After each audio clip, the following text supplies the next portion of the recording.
नमस्ते गाइस, इस वीडियो के अंदर हम लोग बात करेंगे income tax on stock market earning. जी हाँ, तो देखिए, आप जो स्टॉक की इन्वेस्टमेंट करते हैं, जो आप इंट्राडे करते हैं, फ्यूचर एंड ऑप्शन के अंदर ट्रेडिंग करते हैं, तो उसके ऊपर किस अकॉर्डिंग टैक्स लगता है। इनकम टैक्स डिपार्टमेंट कैसे आपका एक 10 रुपये का भी स्टॉक मार्केट के ट्रांजेक्शन को ट्रैक कर पाता है, बजट के अंदर क्या क्या चेंजेस हो चुके हैं, टैक्स पीएनएल का जो स्टेटमेंट होता है वो कैसे निकाला जाता है, कब आपको आईटीआर फाइल करने की रिक्वायरमेंट होती है, कौन सा आईटीआर फाइल आपको फॉर्म फाइल जो है करना पड़ता है। तो भाई ये सब कुछ आपको जानने को मिलेगा इस वीडियो के अंदर, तो प्लीज पूरा वीडियो जरूर देखिएगा। साथ में बताना चाहूंगा, अगर आप लोग सीखना चाहते हैं कि स्टॉक मार्केट की अर्निंग के ऊपर टैक्स को कैसे बचाया जा सकता है, तो हम लोगों ने टैक्स प्लानिंग के ऊपर पूरी मास्टर क्लास यहाँ पे लाइव कर रखी है, link in the description box, एक बार जरूर चेकआउट कीजिए। और अगर आप एक्सपर्ट के थ्रू आईटीआर भी फाइल कराना चाहते हैं तो उसकी लिंक भी मैंने डिस्क्रिप्शन बॉक्स में दे रखी है। पहले बात करते हैं टाइप ऑफ द ट्रांजेक्शन के बारे में कि कितने टाइप के ट्रांजेक्शन होते हैं। तो मेनली 3 टाइप के ट्रांजेक्शन होते हैं। एक होता है आपका इक्विटी डिलीवरी, यानी आज आपने किसी स्टॉक को खरीदा है और मान लीजिए कुछ महीनों बाद या कुछ सालों बाद में आप उसको बेचकर प्रॉफिट बुक करते हैं, तो ये आपका एक लॉन्ग टर्म इन्वेस्टमेंट होता है। इंट्राडे की बात करूं तो वहां पे आपने सेम डे के ऊपर शेयर को बाई किया, सेम डे के ऊपर आपने बेच दिया, प्रॉफिट बुक किया, लॉस बुक किया, तो ये एक स्पेक्टिव ट्रेडिंग के अंदर काउंट होता है।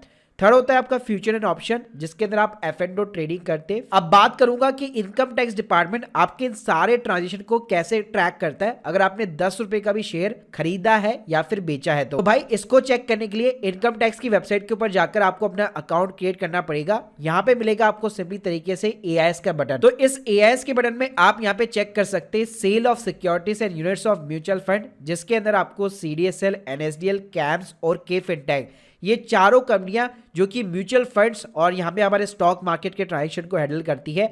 चाहे अगर आपने छोटे से छोटा भी ट्रांजेक्शन यहां पे कर रखा है, किसी कंपनी के शेयर बेचे हैं या किसी कंपनी के शेयर खरीदे हैं, तो यहां पे आपको बकायदा एक एक शेयर की वैल्यू के साथ में सब कुछ इंफॉर्मेशन यहां पे आपको दिख जाती है कि इस पर्सन ने अपने इस पैन कार्ड के अगेंस्ट में कितने और किस कंपनी के कितना शेयर बेचे, और भाई शॉर्ट टर्म है, लॉन्ग टर्म है, कितना प्रॉफिट बुक किया, मतलब आपकी पूरी जन्म कुंडली जो है इनकम टैक्स डिपार्टमेंट यहाँ पे ट्रैक करता है सीडीएसएल और एनएसडीएल और कैप्स और के फिनटेक के थ्रू। भाई आपको लोगों को ये तो पता लग गया कि यहाँ पे अगर आप छोटे से छोटा भी ट्रांजेक्शन करेंगे तो डेफिनेटली ये इनकम टैक्स डिपार्टमेंट को कंसीडर होता है। ऐसा नहीं है कि केवल बड़े ट्रांजेक्शन ही यहाँ पे कंसीडर होते हैं, क्योंकि कई सारे मिसलीडिंग वीडियोस बने हुए हैं जहाँ पे ये बताया जाता है कि 10 लाख से ऊपर के अगर आप ट्रांजेक्शन करेंगे तभी जाके वो रिकॉर्डेड होंगे। ऐसा बिल्कुल भी नहीं है। अब बात करते हैं हम लोग टैक्स के रूल के बारे में। तो सबसे पहले अगर मैं शुरुआत करूं इक्विटी डिलीवरी के साथ में, तो अगर आप विद इन द 1 ईयर किसी स्टॉक को खरीदकर यहां पे बेच देते हैं, यानी 1 साल के पहले ही, तो ये आपका शॉर्ट टर्म कैपिटल गेन, अगर प्रॉफिट हुआ है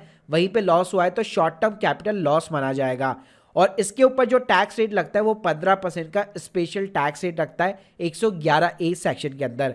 वहीं पे अगर आपने आज कोई शेयर खरीदा है और उसको 1 साल के बाद में अगर आप बेचते हो तो ये कंसीडर होता है आपका लॉन्ग टर्म कैपिटल गेन के अंदर, और अगर लॉस के ऊपर बेचा है तो लॉन्ग टर्म कैपिटल लॉस माना जाएगा। इसके ऊपर जो टैक्स रेट लगता है, टैक्स रेट लगने से पहले इसमें 1 लाख रुपए तक की एग्जेम्पशन मिलती है, और ये जो एग्जेम्पशन है लॉन्ग टर्म कैपिटल गेन की, ध्यान रखिएगा इसके अंदर आपके म्यूचुअल फंड को भी कंसीडर किया जाता है, यानी आपके जो इक्विटी म्यूचुअल फंड है या आपके जो इक्विटी स्टॉक्स है, दोनों को ही कंसीडर करके अगर आपका लॉन्ग टर्म कैपिटल गेन बनता है तो 1 लाख रुपए तक का प्रॉफिट आपका एग्जेम्प्ट होता है, और उसके बियॉन्ड जो भी आपका प्रॉफिट होगा उसके ऊपर 10% का टैक्स रेट लगने वाला है। अब ये दोनों ही टैक्स रेट भाई स्पेशल टैक्स रेट है, तो हमारे इंडिया में जो स्लैब वाइज जो रेट चलती है उससे कोई लेना देना नहीं है यहाँ पे, यानी कि इस स्पेशल टैक्स रेट से चाहे आपकी इनकम सबसे कम क्यों ना हो, स्टिल आपको ये टैक्स रेट यहाँ पे लगने वाला है। लेकिन होता है भाई tax rule on the intraday. इसका क्या मतलब है, तो यहाँ पे आपका जो इंट्राडे जो है ट्रेडिंग करते हैं वो सिलेक्टिव इनकम के अंदर काउंट होता है, और उसको एज ए बिजनेस की तरह यहाँ पे इंडिया में ट्रीट किया जाता है। तो यहाँ पे जब आप अपनी आईटीआर इनकम टैक्स रिटर्न यहाँ पे फाइल करेंगे तो उसमें से अलग ही एक आपको कॉलम मिलने वाला है सिलेक्टिव इनकम करके, जिसके अंदर आपको अपना इंट्राडे का जो है नेट प्रॉफिट डालना पड़ता है। नेट प्रॉफिट का क्या मतलब है कि इंट्राडे के अंदर आप अपने ब्रोकरेज के एक्सपेंसेस, जितने भी आपके ट्रेडिंग के एक्सपेंसेस है, आपने कोई कोर्स बाय किया है, कोई सॉफ्टवेयर है, आपका इंटरनेट का बिल हो गया, तो ये सारे खर्चे जो है आप इसके अंदर कंसीडर कर सकते हैं, और अपने नेट प्रॉफिट के ऊपर आप जिस भी स्लैब रेट के अंदर फॉल करेंगे उसके अकॉर्डिंग आपको टैक्स पे करना होगा। अब बात करते हैं हम लोग फ्यूचर एंड ऑप्शन के बारे में। तो फ्यूचर एंड ऑप्शन इंट्राडे से बिल्कुल ही डिफरेंट है। ये काउंट होता है आपका नॉन स्पेक्टिव इनकम के अंदर, और इसको भी बिजनेस इनकम की तरह ही ट्रीट किया जाता है। यहाँ पे भी आप अपने सारे ब्रोकरेज और जितने भी अदर चार्जेस होते हैं उन सभी को आप क्लेम कर सकते हैं। और यहाँ पे भी जो टैक्स लगता है वो आपके नेट प्रॉफिट के ऊपर लगता है, और इसके ऊपर जो टैक्स रेट है आप जिस भी स्लैब रेट के अंदर फॉल करेंगे उसके अकॉर्डिंग ये टैक्स लगेगा। अब बात करते हैं हम लोग टैक्स P&L स्टेटमेंट के बारे में। तो भाई मैंने आप लोग को जो चीजें बताई है आपको कभी भी मैन्युअली कैलकुलेट करने की जरूरत नहीं है, ये सब कुछ आपको जो है पका पकाया स्टॉक ब्रोकर से मिल जाता है। जैसे कि अगर मैं जीरोधा की बात करूं तो यहाँ पे जब आप अपने कंसोल के अंदर रिपोर्ट वाले टैक्स P&L के अंदर सेक्शन के अंदर जाएंगे तो यहाँ पे आपको फाइनेंशियल ईयर सेलेक्ट करना है Q1 से Q4 तक का। यहाँ पे आप देख सकते हैं इक्विटी हो गया, करेंसी हो गया, F&O हो गया, कमोडिटी हो गया, म्यूचुअल फंड्स हो गया, किस पे कितना शॉर्ट टर्म प्रॉफिट है, लॉन्ग टर्म प्रॉफिट है, कितना गेन है, सब कुछ आपको दिखाने वाला है। यहाँ पे आप स्टेटमेंट जैसे ही डाउनलोड करेंगे तो आप देख सकते हैं इक्विटी के अंदर बाकायदा आपको शॉर्ट टर्म प्रॉफिट दिखाएगा, प्लस कितनी सेल वैल्यू है, कितनी बाय वैल्यू है, सब कुछ आपको दिखाएगा। F&O की बात करूं कितना प्रॉफिट हुआ है, कितना लॉस हुआ है, कितना ऑप्शन का आपका टर्नओवर है, ये सब कुछ आपको दिखाने वाला है। अब बात करते हैं कि कब यहाँ पे आपको ITR फाइल करनी चाहिए। तो इसका एक सिंपल सा रूल है, हमारे इंडिया के अंदर एक बेसिक एग्जम्पशन लिमिट चलती है 2.5 लाख रुपए। अगर आपकी नेट इनकम जिसके अंदर आपके स्टॉक मार्केट की इनकम हो गई, आपका बैंक का इंटरेस्ट हो गया, डिविडेंड हो गया, और जितनी भी आपकी अदर इनकम है, सैलरी की इनकम है, सब कुछ मिला करके अगर 2.5 लाख के नीचे अगर आपकी इनकम है तो आपको ITR फाइल करने की जरूरत नहीं पड़ती है, आपकी बेसिक एग्जम्पशन लिमिट काउंट हो जाती है।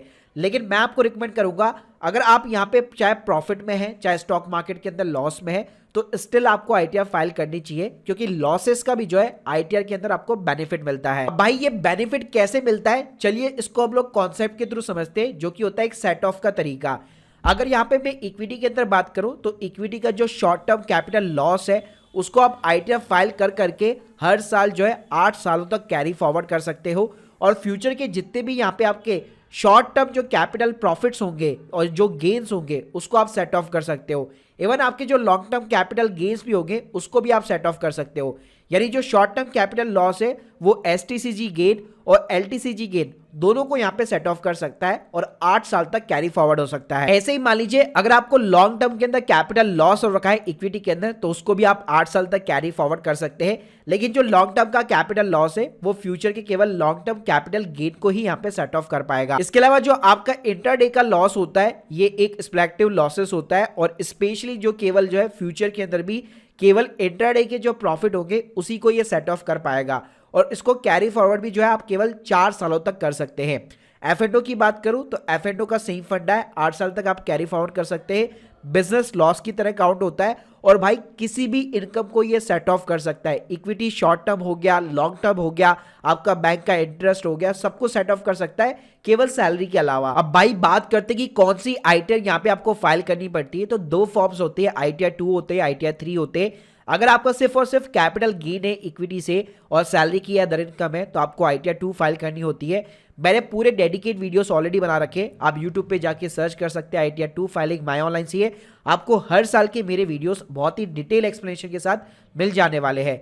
ITR 3 की बात करूं, अगर आपकी इंट्राडे और F&O से इनकम है तो ITR 3 के ऊपर भी मैंने बेसिक से वीडियोस बना रखे, वो आप यहां पे चेकआउट कर सकते हैं। अब बात कर लेते हैं कि बजट में भाई क्या चेंजेस आया है। तो देखिए 1 अप्रैल 2023 से ये सारे चेंजेस एप्लीकेबल है। देखिए जो मार्केट लिंक डिबेंचर्स होते हैं जिसको हम लोग MLD भी बोलते हैं, पहले क्या होता था उसके ऊपर 10% का टैक्स रेट लगता था, जैसे कि लॉन्ग टर्म कैपिटल गेन हो गया, लेकिन अब से वो भी जो है स्लैब रेट के ऊपर टैक्स होने वाले हैं। साथ में जितने भी लिस्टेड जो है बॉन्ड्स है उसके ऊपर भी 10% का TDS कटेगा। Guys hope you like this video. अगर आप एक एक्सपर्ट के थ्रू ITR फाइलिंग कराना चाहते हैं, सपोर्टेड लिंक मैंने डिस्क्रिप्शन बॉक्स में दे रखी है। और अगर आपको टैक्स बचाने का हैक जानना है अपने कैपिटल गेन्स के ऊपर, इंट्राडे या F&O की इनकम के ऊपर, तो उसके ऊपर हमारी मास्टर क्लास को आप चेकआउट कर सकते हैं। Thank you guys, thank you very much. और आप लोग की अगर कोई भी डाउट्स है कमेंट बॉक्स के अंदर जरूर बताइएगा।